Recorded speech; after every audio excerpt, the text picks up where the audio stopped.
तो पहली बार एक विकल्प निकल कर आया है। आप लोग से बस एक ही सवाल करेंगे। आज सहनी का नेता है, सहनी की पार्टी है, कुशवाहा का नेता है, कुशवाहा की पार्टी है, यहाँ तक कि मांझी समाज जो बहुत कमजोर कम पढ़ा लिखा है उसका भी नेता है। क्या मुसलमान भाइयों का कोई नेता है? ईमानदारी से शिद्दत से अगर आपकी कोई लड़ाई लड़ता है उसका नाम असदुद्दीन ओवैसी साहब है। एक शेर जो मोदी का सामना कर सकता है उसका नाम असदुद्दीन ओवैसी साहब। आपके जो आरजेडी के बंधुआ मजदूर हैं, आप जाएंगे कहाँ? जो जंजीरें आपके बंधी हुई थी उसको आप तोड़ नहीं पाए। एक छोटा सा ताकतवर है, बहुत मजबूत है। इस लोकतंत्र में सबसे ताकतवर वो है जिसके पास जनसंख्या है। आपके पास 18% की जनसंख्या है, लेकिन आपके पास कोई विकल्प नहीं था। आपके पार्टी वाले जानते हैं कि जिस दिन मुसलमान की पार्टी बन गई, जिस दिन मुसलमान का कोई नेता बन गया, आप सब लोग उस पार्टी को छोड़ करके आप अपनी पार्टी में चले जाएंगे। और जो 8-8 करोड़ रुपए में टिकट बेचा जा रहा है उसके लिए कोई 18 जीत की लड़ाई नहीं है। मैं क्षत्रिय धर्म निभाता हूँ, एक राजपूत का बेटा हूँ। एक राजपूत का धर्म है कि अपनी मिट्टी के मान सम्मान के लिए अंत तक लड़े। और जिस तरीके से शिवहर से बार बार किसी बाहरी को टिकट दिया जाता है, हमें अपमानित किया जाता है, क्या हम एक नेता पैदा नहीं कर सकते? ये लड़ाई आपको लड़ना पड़ेगा। या आपके कंधों पे इस लड़ाई को रखता हूं। उत्साह जो लोकतंत्र का आप मना रहे हैं, त्योहार जो मना रहे हैं, उस त्योहार का एक हिस्सा बनाइए। प्रतिदिन 5 बुजुर्गों को ओवैसी साहब का वीडियो दिखाऊंगा और आप जो भेजेंगे मुझे, ऐसे 20 लोगों को मैं चिन्हित कर रहा हूं और ऐसे 20 नौजवानों को ओवैसी साहब के हाथ से, मन से आपको मेरे परिवार की तरह ये पंचायत, ये गांव, ये मुझे लगता है कि मैं दर्जनों बार यहाँ आ चुका हूँ और हर बार जब आता हूँ तो पिछली बार से बढ़ करके मुझे यहाँ प्यार मिलता है। जिस तरीके का स्वागत आप लोग करते हैं। रात को हम लोग क्रिकेट टूर्नामेंट में आए थे, उर्स में आए थे और कई तरह के कार्यक्रम में, आपके सुख दुख में, किसी की शादी में, किसी के जनाजे में, तो हर बार जिस तरीके से मुझे अपनापन यहाँ मिलता है तो ये मुझे लगता है कि मेरे गाँव बंजरिया से ये उससे बढ़ कर गई है, उससे कम नहीं है। जितनी मेरी बहन लोग यहाँ है उन सब ने मुझे माला पहनाया, मुझे आशीर्वाद दिया। आप लोगों को बताना चाहूंगा कि आपका बेटा जब संसद में जाएगा, जिस तरीके से लोन, समूह वाला जो लोन है, आप लोगों को प्रताड़ित किया जा रहा है, महिलाओं को खास करके, कि आपको लोन दिया जाता है, लोन के लालच में दिया जाता है, उसके बाद आपको तिल तिल करके मारा जा रहा है। ऐसी हालत हो गई है कि लोग सुसाइड करने की नौबत पे आ गए। तो अगर आपका बेटा संसद पहुंचेगा, दिल्ली पहुंचेगा, आपकी इस लड़ाई को लड़ेगा और आपके उस लोन को माफ कराने का प्रयास करेगा, और माफ नहीं भी करा पाया तो कम से कम उसको ऐसे बैंक से दिलाने का प्रयास करूंगा ताकि हर हफ्ते आपको कोई परेशान न करे, उसका समाधान करेंगे। तो अपने सभी माताओं को, बहनों को जिन्होंने मुझे दुआ दिया है, आशीर्वाद दिया है, आपको मैं वादा करता हूँ कि आपको इस परेशानी से बाहर निकालूंगा। बाकी जितने मेरे यहाँ गार्जियन, मेरे भाई, नौजवान भाई खास करके, ये लड़ाई राणा रंजीत की लड़ाई नहीं है और मुझमें इतनी हिम्मत नहीं है कि मैं इतनी बड़ी लड़ाई लड़ सकूं। जिस तरीके से लगातार आपको एक बंधुआ मजदूर की तरह जंजीरों में बांध करके एक पार्टी रख रही है, ये वक्त आ गया है जागने का। मैं आजान करने आया हूं।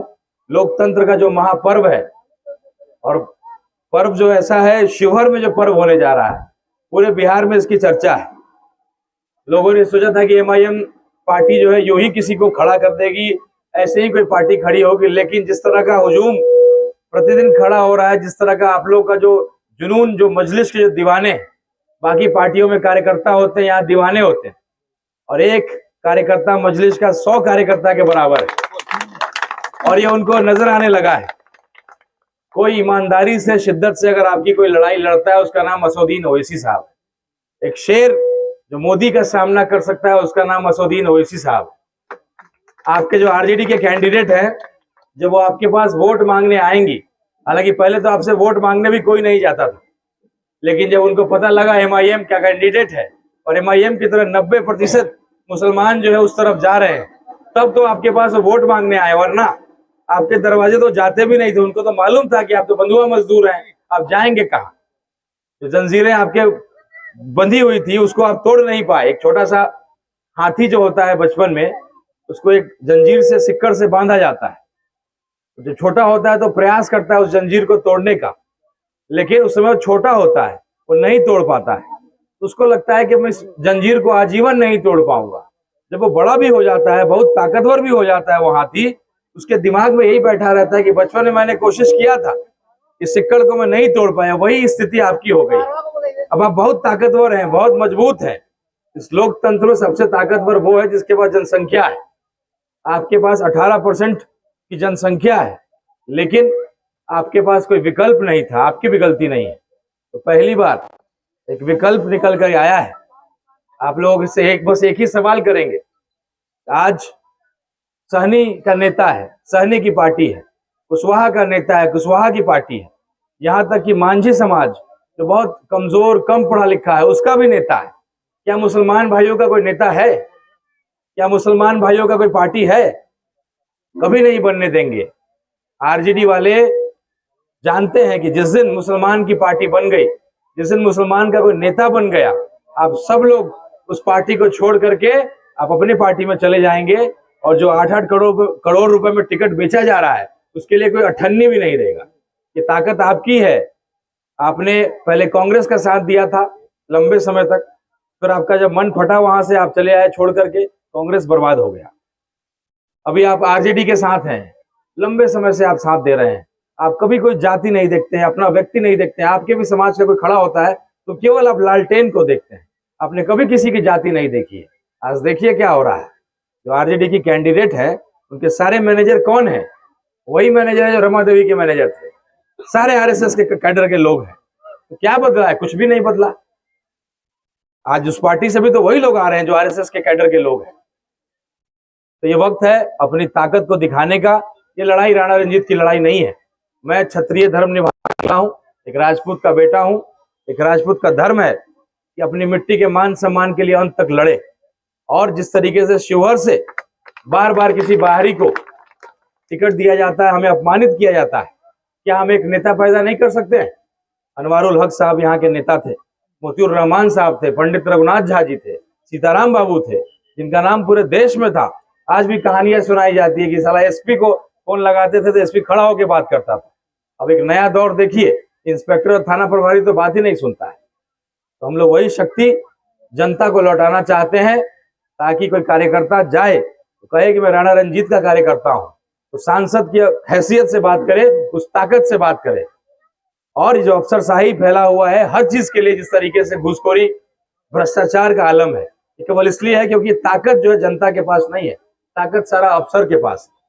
तो हम लोग सीताराम बाबू के बेटे हैं, उन्हीं का खून हम लोग के रगों में दौड़ता है। आप लोगों ने हमारे पिताजी का काम देखा है, सीताराम बाबू का काम देखा है। मैं कोरा कागज हूँ और आपके बगल का हूँ। कोई बाहर का आएगा, लंबी लंबी कहानियां बताएगा और चला जाएगा। वो जीतेगा चाहे हारेगा, वो कभी यहाँ नहीं झांकेगा। लेकिन आपका बेटा हारे चाहे जीते, आपके बीच ही रहेगा, क्योंकि आप, मेरा यही घर है, मेरे यही लोग हैं। जो तकलीफें आप झेलते हैं, आज स्मार्ट मीटर की समस्या हो, बिजली के बिल के लिए जिस तरीके से खून चूस करके आपका निकाला जा रहा है, कुछ भी आनंद फानंद में बिल दे दिया जाता है। हमारी महिलाएं हैं, हमारी बुजुर्ग महिलाएं हैं, उनको वृद्धा पेंशन को लेकर के इतना परेशान किया जाता है।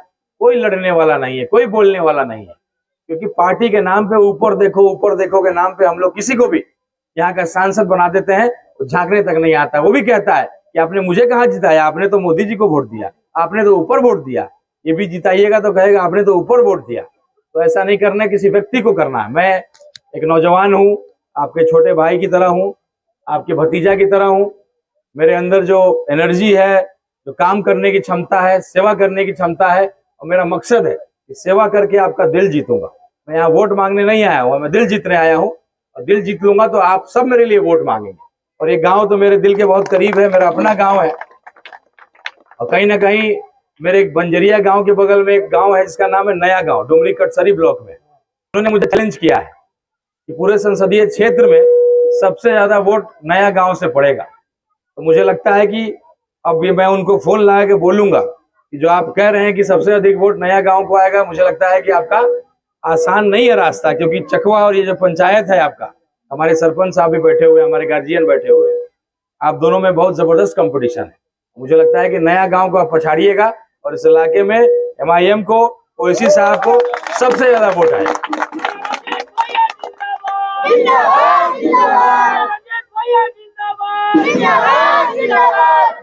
एक अंतिम आग्रह करके अपनी बात को मैं खत्म करूंगा। मेरे जितने भी नौजवान भाई हैं, ये लड़ाई आपको लड़ना पड़ेगा। या आपके कंधों पे इस लड़ाई को मैं रखता हूं, क्योंकि हमारे कुछ बुजुर्ग हैं 70-75 से ऊपर के हैं, वो मोबाइल नहीं चलाते हैं, वो अखबार नहीं पढ़ते हैं, वो टीवी कम देखते हैं। तो वैसे लोग असदुद्दीन ओवैसी साहब को नहीं जानते, उनकी लड़ाई को उन्होंने नहीं देखा है, वो जो उनके भाषण है मोबाइल में जो आप देखते हैं उन्होंने नहीं देखा है। तो आप सबसे आग्रह है कि आप प्रतिदिन एक अपना संकल्प लें कि मैं 4-5 बुजुर्ग के साथ बैठूंगा, एक उनको वीडियो दिखाते हुए एक फोटो खींचूंगा और वो फोटो आप मुझे भेजेंगे, और एक उत्साह जो लोकतंत्र का आप मना रहे हैं, त्योहार जो मना रहे हैं, उस त्योहार का एक हिस्सा बनाइए।